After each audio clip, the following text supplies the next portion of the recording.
এই তিন শ্রেণীর মানুষ দিয়ে সর্বপ্রথম এরাই হলো সৃষ্টির প্রথম সৃষ্টি, যাদেরকে দিয়ে জাহান্নাম উদ্বোধন করা হবে। সেজন্য সালাফি সালেহিনের শিক্ষা দর্শন, তাদের শিক্ষা নীতিতে প্রথম নিয়াতের ব্যাপারটা বেশি গুরুত্বপূর্ণ ছিল। নবী মুহাম্মদ সাল্লাল্লাহু আলাইহি ওয়াসাল্লাম অন্য জায়গায় বলেছেন, মান তাআল্লামা ইলমান মিম্মা ইবতাগা বিহি ওয়াজহুল্লাহ লা ইয়াতাআল্লামুহু ইল্লা লিয়ুসিবা বিহি আরাদান মিনাদ দুনিয়া লাম ইয়াজিদ আরফাল জান্নাহ ইয়াওমাল কিয়ামাহ। রাসূলুল্লাহ সাল্লাল্লাহু আলাইহি ওয়াসাল্লাম বলেছেন, যে জ্ঞান কেবলমাত্র আল্লাহকে খুশি করার জন্য অর্জন করতে হয়, সেই জ্ঞান যদি কেউ অন্য কোনো উদ্দেশ্যে, দুনিয়া লাভের উদ্দেশ্যে অর্জন করে, তাহলে সে জান্নাতের সুগন্ধিটুকুও পাবে না। খতিব আল বাগদাদি রাহিমাহুল্লাহ তাআলা তিনি বলেছেন, ইয়াজিবু আলা তালিবিল হাদিসি আই ইখলিসা নিয়াতাহু ফি তালাবিহি। প্রত্যেকটা দিনের জ্ঞান পিপাসু, হাদিসের জ্ঞান পিপাসু, তাদের উপরে ওয়াজিব হচ্ছে যে সে তার নিয়াতকে খালিস করবে।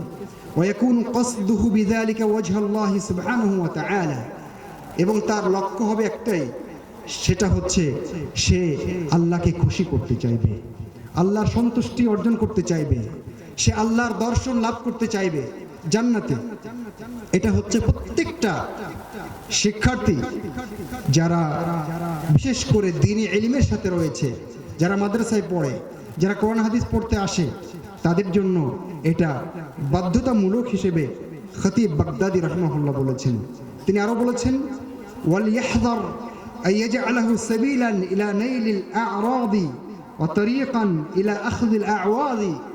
তিনি বলেছেন যে অবশ্যই একজন ছাত্রকে, দ্বীনের জ্ঞান পিপাসু, যে মাদ্রাসায় পড়ছে, লেখাপড়া করছে, তাকে অবশ্যই সতর্ক থাকতে হবে যেন এই জ্ঞানের পথটা বিনিময় গ্রহণের পথ তার না হয়ে যায়। তাহলে সালাফি সালেহিনের প্রথম শিক্ষানীতি হচ্ছে নিয়াত খালিস করা।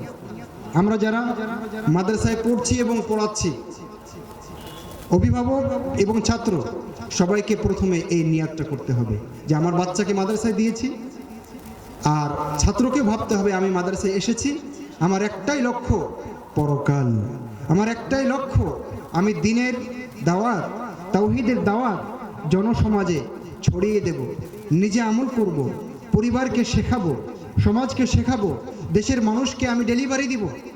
এইভাবে আমি একটা ইসলামী সমাজ, ইসলামী কমিউনিটি গঠন করে তাওহীদপন্থী একটি সমাজ উপহার দিয়ে আমি পরকালে জান্নাত পেতে চাই। একটাই লক্ষ্য থাকবে, চাকরি, দুনিয়া, সিরেফ চাকরি এবং দুনিয়া আমাদের লক্ষ্য থাকবে না। তবে একটা নতুন মাসালা আপনাদেরকে দিই। নতুন মাসালা কেন বলছি? কারণ এই মাসালাটা আপনাদের বেশিরভাগ মানুষ শোনেনি।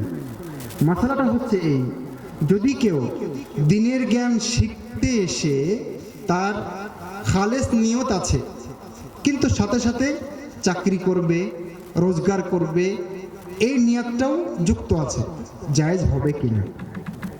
প্রশ্ন বুঝেননি? উত্তর, জায়েজ হবে।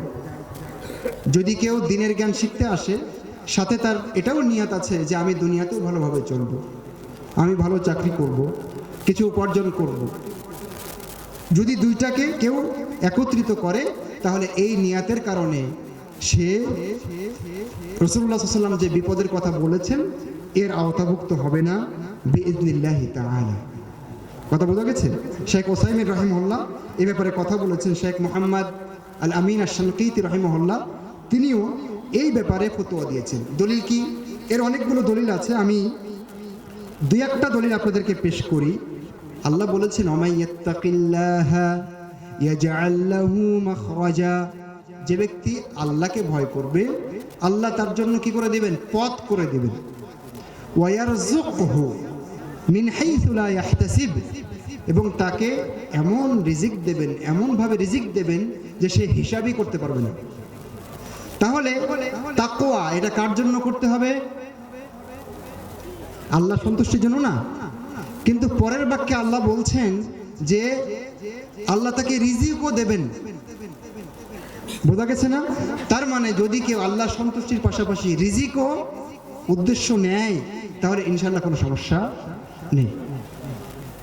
কোরআন মাজিদ বলছে, আল্লাহ রাসূল সাল্লাল্লাহু আলাইহি ওয়াসাল্লাম বলেছেন, মান কাতালা কাতিলান ফালাহু সালাবুহু, যে ব্যক্তি যুদ্ধের ময়দানে কাউকে মেরে ফেলে, মুসলিম কোনো কাফেরকে মেরে ফেলেছে, আল্লাহ রাসূল বলেছেন যে যাকে মেরে ফেলা হয়েছে তার সাথে থাকা অস্ত্র সরঞ্জাম আরও টাকা পয়সা যা কিছু আছে এই জিনিসগুলো ওই ব্যক্তি পাবে যে তাকে মেরে ফেলেছে, হত্যা করেছে।